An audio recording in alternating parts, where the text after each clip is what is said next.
year is 1984, and my life is about to change direction from BMX bikes to guitars and bands. I'm 13 years old, and some friends and I went to a local movie theater called The Village. The Village had one movie screen.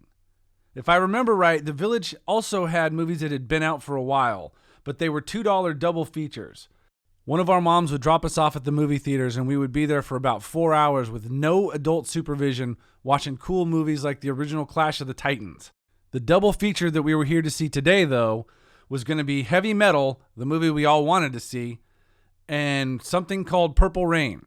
Now, at the time, I am not a Prince fan at all. There's a possibility that I might have heard some of his songs on the radio or seen one of his videos on MTV, but other than that, I have no idea who this kid is. When the movie kicks off with him backlit and you can barely see his face, he's doing that speech at the beginning of Let's Go Crazy, all I could wonder is what is going on right now? By the time the verse kicks in, the camera kind of pulls back and you can see the full club and the full band on stage.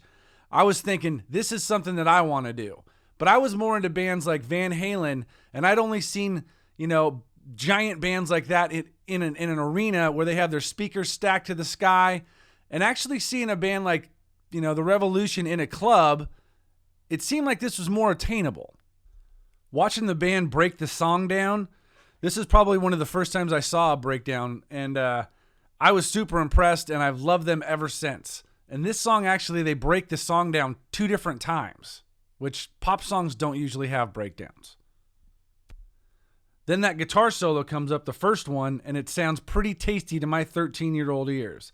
The fact that Prince is playing guitar while jumping that high in the air might have had some kind of influence on me jumping around playing guitar myself. Who knows? The rivalry between the Revolution and the time definitely had an influence on me and my bands wanting to destroy any other bands that we played with. When Prince jumps off the piano before the second breakdown starts, I was thinking, he's a guitar player doing David Lee Roth jumps. Oh, and he's the lead singer. How is this possible? And is that even allowed? The second guitar solo at the end of the song is what really blew my hair back. That feedback is still one of, if not the best feedbacks ever recorded. I thought this guy can definitely rock even though he's got woman's heels on.